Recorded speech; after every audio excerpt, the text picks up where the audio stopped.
7 de la mañana con 39 minutos en esta primera edición de Radioanálisis en este día martes 2 de diciembre del año 2025. Vamos a pasar a revisar un tema porque durante esta semana comenzó a sesionar la comisión revisora de la Cámara de Diputados que debe analizar la acusación constitucional presentada en contra del juez de la Corte Suprema Diego Simpertilla, a quien un grupo de parlamentarios le imputan haber incurrido en la causal de notable abandono de deberes. ¿Qué dicen los capítulos acusatorios de este libelo? El primero apunta a su presunta responsabilidad por haber faltado de manera notable al deber de probidad, abstención e imparcialidad en el litigio entre Codelco y Velasa Movitec, donde falló a favor del consorcio chileno-bielorruso. El segundo plantea la responsabilidad del ministro en presuntamente haber faltado de manera notable al deber de probidad por supuestos conflictos de interés en nombramientos notariales. Y el tercer capítulo responsabiliza al juez de haber infringido de manera notable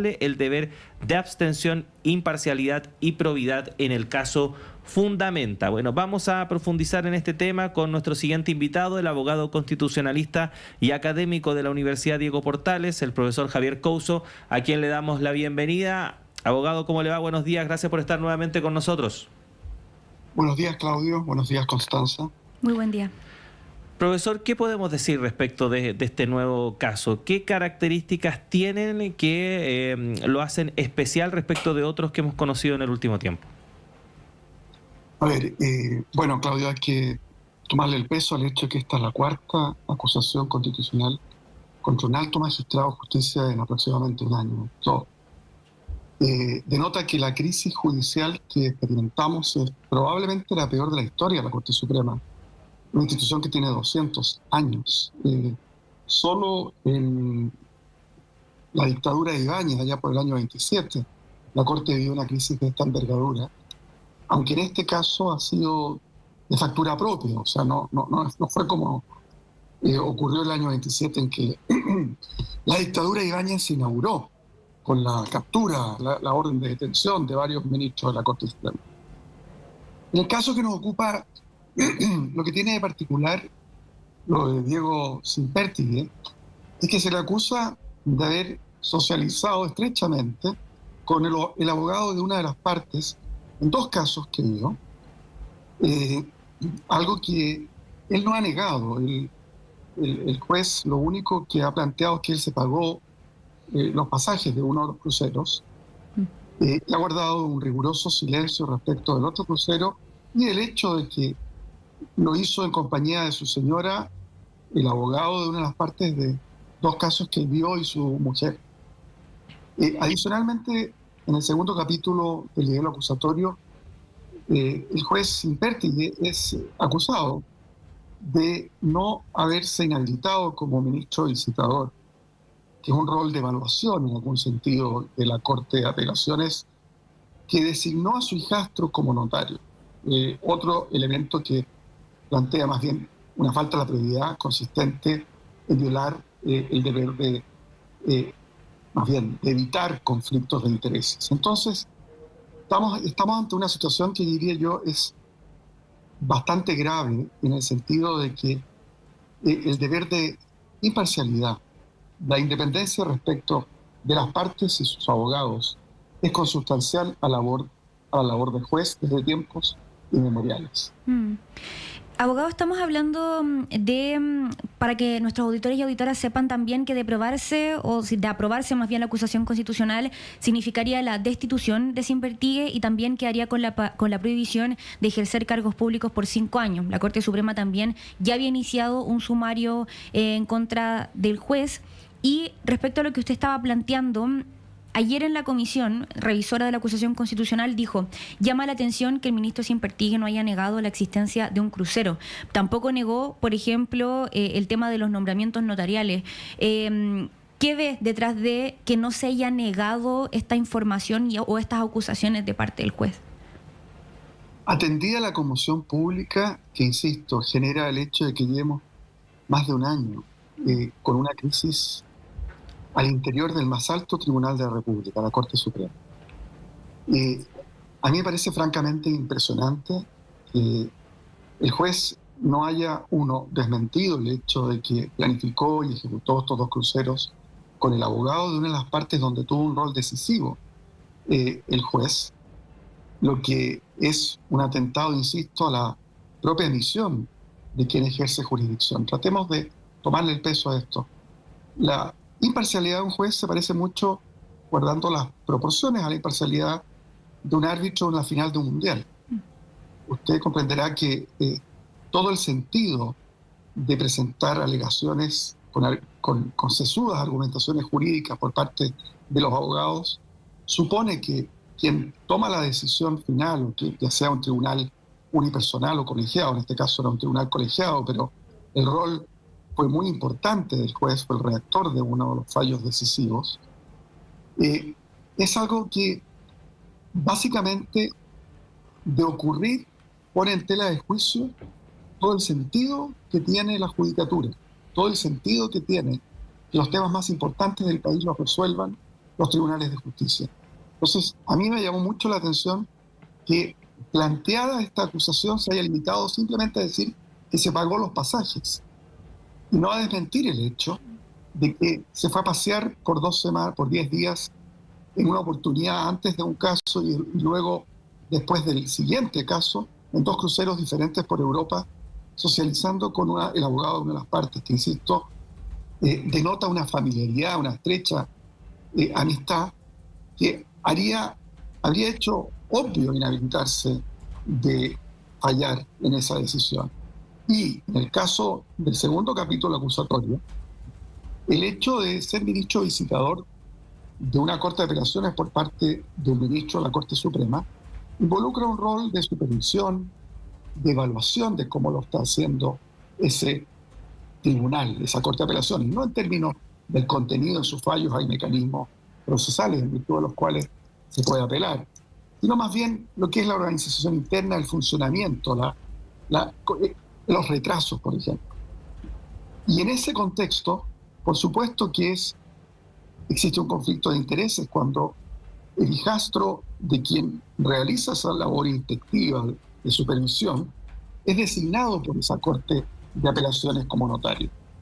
A mi juicio, ambos capítulos acusatorios, de demostrarse su veracidad, harían apropiado, lamentablemente, la destitución por parte del Congreso Nacional de un integrante activo de la Corte Suprema, porque a mi juicio, si se demuestra esto, es imposible que continúe en su labor jurisdiccional una persona que ha incurrido en estas faltas a la propia naturaleza, lo que implica ser juez. Uh-huh.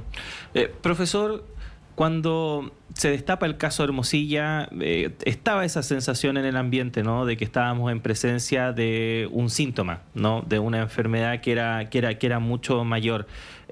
Y a medida que van pasando el tiempo, van apareciendo nuevos síntomas, nuevas llagas en el cuerpo, ¿no?, del sistema judicial, y uno se pregunta hasta dónde se va a extender precisamente la corrosión, la necrosis, por así decirlo. ¿Estamos llegando a un punto límite o lamentablemente podemos esperar casos de este tipo mayores porque hay un problema básicamente en el sistema que a lo mejor todavía no podemos identificar?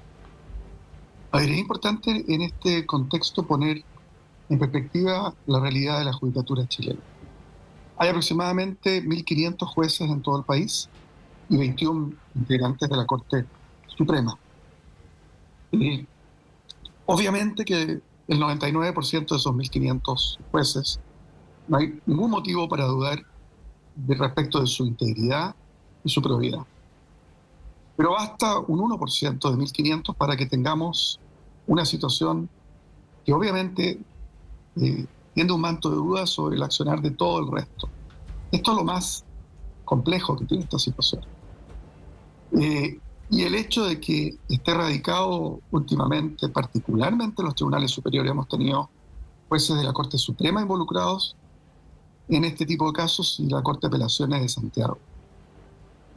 Obviamente esto causa un daño inmenso y no hay razones para dudar que la Corte está haciendo todo lo que puede para enfrentarse a una situación que no tiene precedentes, insisto, ya no en los últimos 35 años del retorno a la democracia, sino desde la propia existencia de la judicatura chilena hace más de 200 años. Insisto en que por actos de integrantes al interior de la judicatura y de los más altos tribunales se genera esta crisis. En este contexto, la Corte Suprema ha sido reiterativa en los últimos 2 o 3 años en que se necesita una reforma profunda a la forma en que son designados los jueces de la Corte Suprema. El actual sistema ya no resiste, más es un sistema que se ha prestado para la opacidad, para el cabildeo, para el tráfico de influencias.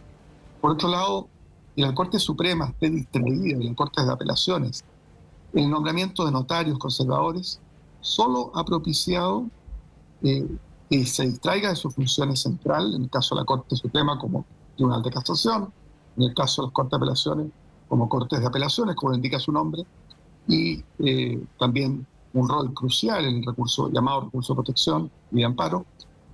Pero sobre todo, me parece a mí, ha sorprendido cómo no se ha hecho el nexo entre combate a la delincuencia y la necesidad de modernizar y de reformar al Poder Judicial. La forma en que tenemos de identificar a los verdaderos delincuentes y criminales es mediante jueces. Y si no abordamos la crisis del Poder Judicial con sentido de urgencia, lamentablemente uno de los elementos claves en el combate a la delincuencia no va a estar ahí, sin perjuicio de que además pueden producirse excesos, violaciones a derechos fundamentales en el combate a la criminalidad, y la judicatura es la llamada a defendernos a todos y todas de los potenciales abusos que se generan en este tipo de legítima búsqueda de seguridad interior. Conversamos esta hora de la mañana con el abogado constitucionalista y académico de la Universidad Diego Portales, Javier Couso. Profesor, ¿qué nos deja ver lo siguiente, juntando antecedentes? Antonio Ulloa no lo inhabilitó la Corte Suprema, lo inhabilitó el Congreso con esta acusación constitucional. No sabemos todavía qué va a pasar con Simpertigue, pero si bien la Corte Suprema ya había iniciado este sumario, su futuro se está viendo en el futuro más próximo en el Congreso con esta acusación constitucional. ¿Qué significaría que el juez Simpertigue siguiera ejerciendo? A ver, insisto, no tenemos, a mí en lo personal, y es algo que vengo sosteniendo hace muchos años, si se va a hacer una reforma profunda a la judicatura, eso involucra una reforma constitucional, porque las actuales reglas de designación de la Corte Suprema y la Corte de Apelaciones están en la Constitución. De la misma forma, y aprovechando eso, a mi juicio debiera revisarse la forma en que realizan, la oportunidad en que se realizan las acusaciones constitucionales. ¿A qué me refiero? Hoy día no es un requisito para presentar una acusación constitucional contra un juez, alto juez de la República o un ministro de Estado o cualquiera de las autoridades acusables, que haya existido previamente una comisión especial investigadora. Lo que a veces lleva a que se acuse sin que estén los hechos totalmente acreditados, no con el nivel de estándar de prueba de un juicio penal, que son mucho más exigentes por razones obvias, porque lo que se arriesga es la pérdida de la libertad, en cambio aquí la mera remoción e inhabilitación. Lamentablemente, hoy día no es un requisito que haya una comisión especial investigadora para presentar una acusación constitucional.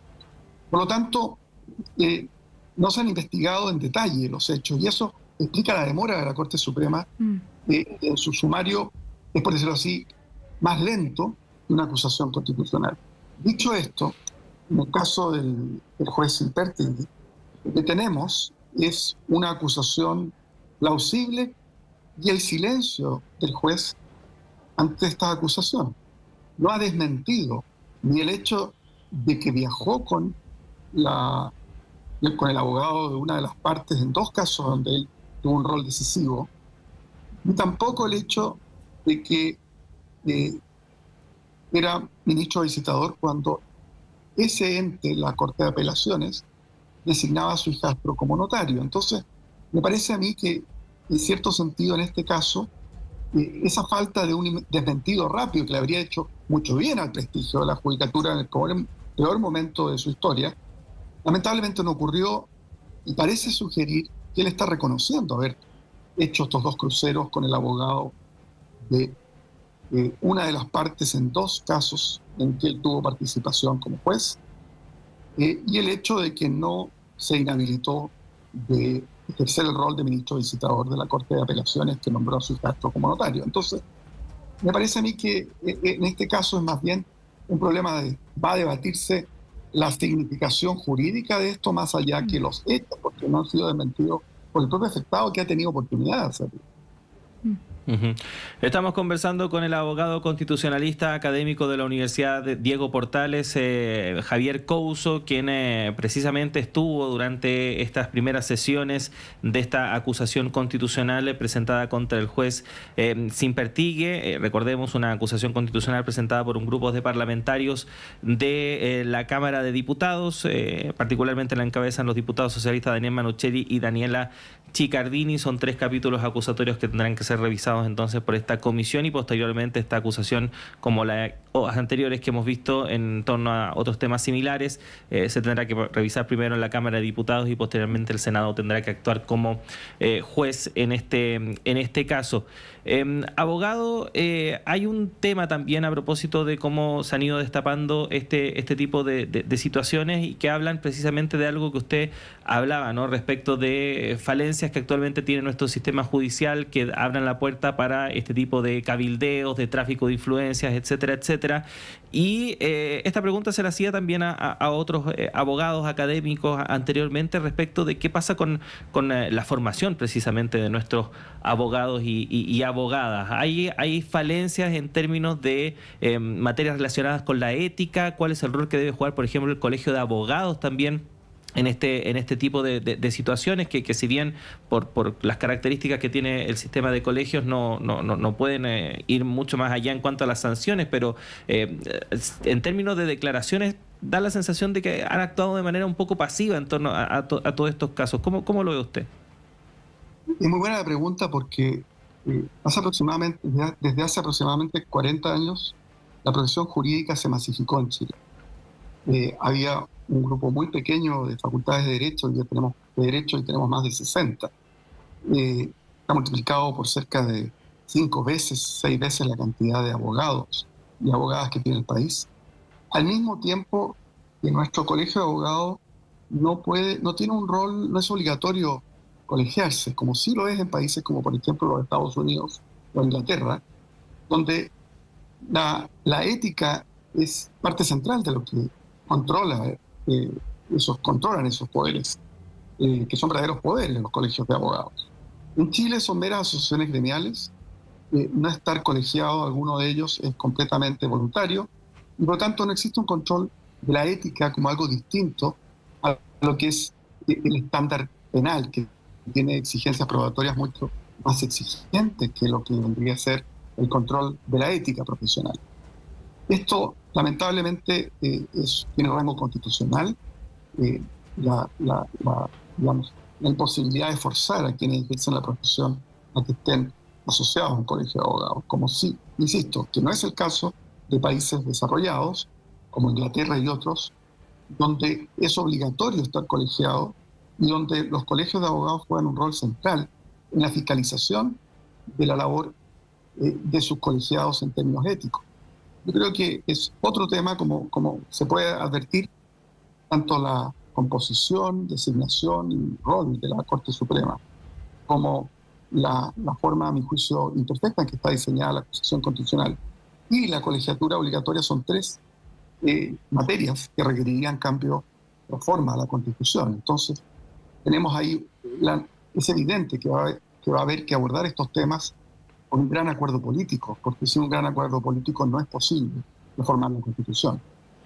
Abogado Javier Couso, constitucionalista y académico de la Universidad Diego Portales, muchísimas gracias por acompañarnos esta mañana y ayudarnos a entender un poco más respecto a esta acusación constitucional que enfrenta el juez Diego Simpertigue.